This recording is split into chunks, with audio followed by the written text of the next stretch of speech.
But let me give you an example of how sometimes people in the past saw commanding or enjoining the good.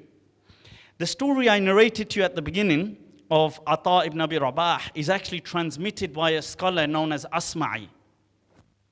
And he was a linguist, a scholar, an absolute into his poetry and everything. And what happens is in his time, he was in the time of Abu Ja'far al-Mansur, and you've all probably heard of Abu Ja'far al-Mansur. Yeah, he was the Caliph of, one of the early Caliphs of the Abbasi dynasty. Now, in his time, Abu Ja'far was really into all the knowledge, and he used to be into learning about stuff and learning about fiqh and learning about poetry. He loved poetry. But then, you see, the poets then, obviously, they worked hard for their poetry, so they thought that, if they wrote a poem for you, you had to pay them. So he didn't want to really part with his money. So he's one of those that I don't mind the poetry, but don't really want to pay for it type of thing. So what happens is he puts out this claim that anybody who brings me a poem that I haven't heard of, right, with the condition I haven't heard of it, whatever they've written it on, I will give them the weight of that in gold. Sounds very enticing, right? We've got some poets here, Allahu Akbar, right? So the thing is, poets got to it. They started working on it, started writing their poetry. Now, Abu Ja'far al-Mansur, what they didn't know is he had a photographic memory. I mean, if you read a poem to him, he could just repeat it back to you just like that.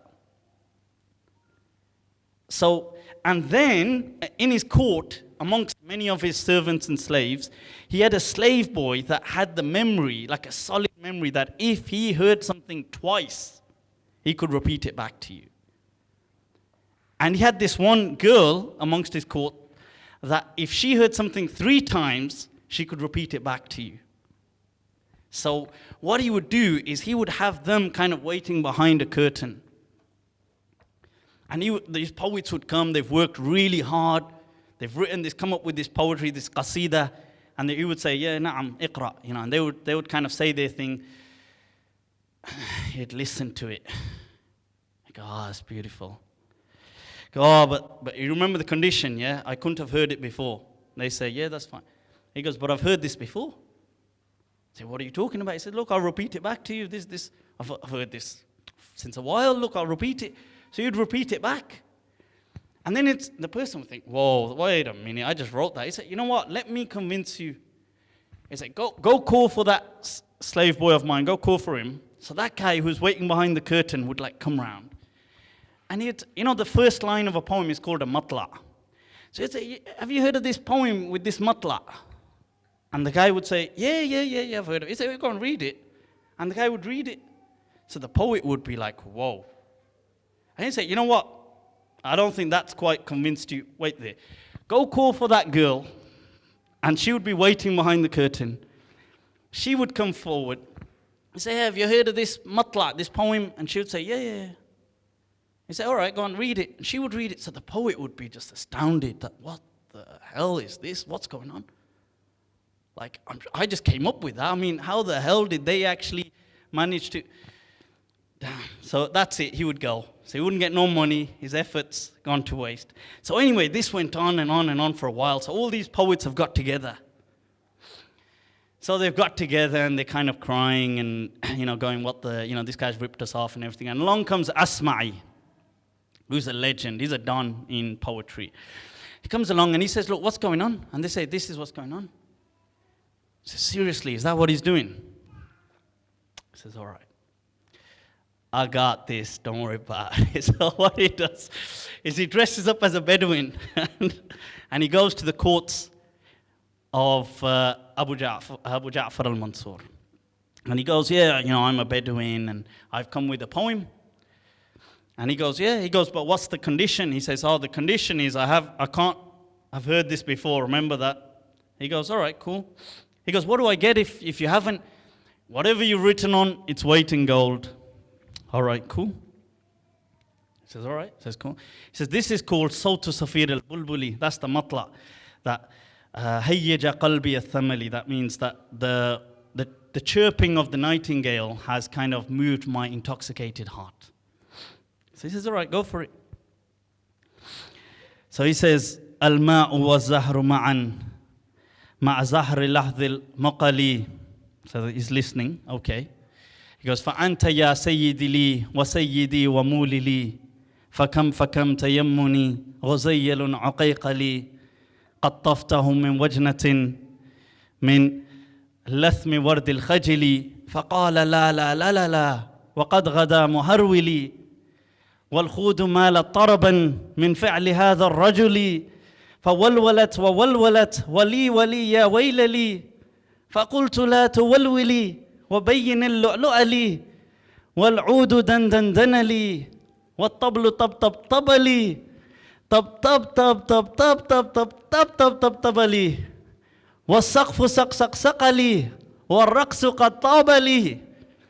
He said, and just when you think it can't get worse, he says, والناس ترجم جملي في السوق بالقلقلل والكل كعكعي خلفي ومن حويللي لكن مشيت هاربا من خشية العقنقل إلى لقاء ملك معظم مبجل أنا العديب الألمعي من حي أرض الموصل نظمت قطعا زخرفت يعجز عنها الأدب لي أقول في مطلعها صوت صفير البلبل.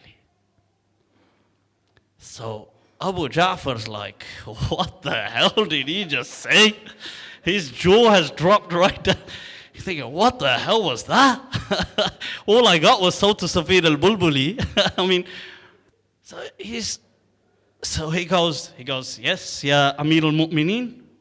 You know, what say you? Does that pretty much fit your criteria? He goes, all right, just wait there. He says, go call for that boy, see if he's around. So he turns up. He goes, have you heard of this Sawt Safir al-Bulbuli? Hell no. He says, all right, wait there. He says, go call for that girl. She turns up. He says, have you heard of this poem, Sawt Safir al... I ain't heard of Sawt Safir al-Bulbuli. So he's like, damn. All right, so I've got to pay this one out.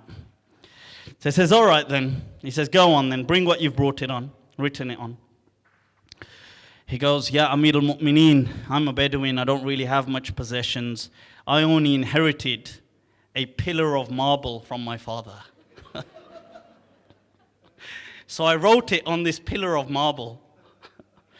And so he says, what? He says, you wrote it on what? Pillar of marble. He says, go on then. He says, but I need about 4 people to help me carry it. It's outside, by the way. So now, obviously, Abu Ja'far al-Mansur has to do that. So he brings it in, they weigh it, and it's costing him almost the entire treasury. So then, and he's got to hand it, and there's all these witnesses. He's thinking, boy. And so he gives it to him, and then somebody says, I think I recognize that Bedouin. That's Asmai. So he says, that's Asmai. And he says to him, are you Asmai? Because Asmai, they'd heard of Asmai. I mean, he was a linguist. He was a legend in poetry. And he says, yeah. He says, look, you hid your identity from me and this and this and this. And Asmai says to him, listen. He says, it's reached me what you've been doing to these poets. And he says, this isn't right. That this is their haqq, that these people work hard for what they do. It is a talent. And you deprive them. And he said, what I will do, he said, I'll give you this gold back. You can have it back. But you promise me that every person that has written a poem for you, that they will get their due. And he said, okay. He said, these people are my witness. I will do that. And he left, and this takes us back to that perspective. He could have landed with you're the Amirul Mu'mineen, وَمَنْ لَمْ يَحْكُمْ بِمَا أَنزَلَ اللَّهِ, and those who do not govern or judge by what Allah has, then فَأُولَٰئِكَ هُمُ الْكَافِرُونَ هُمُ الظَّالِمُونَ. He could have tried that approach. He was in the time of the Salaf. Did he? No. He went there. In fact, almost you could say engaged. Was it about him? Did he have the knowledge? Was the objective correct? It did serve its purpose. Sometimes we have to go back to questioning and inquiring about what and why are we actually doing this. These are my thoughts for tonight. I ask Allah subhanahu wa ta'ala to give us all the tawfiq to reconnect with this amazing legacy we have. And we seriously do have an amazing legacy.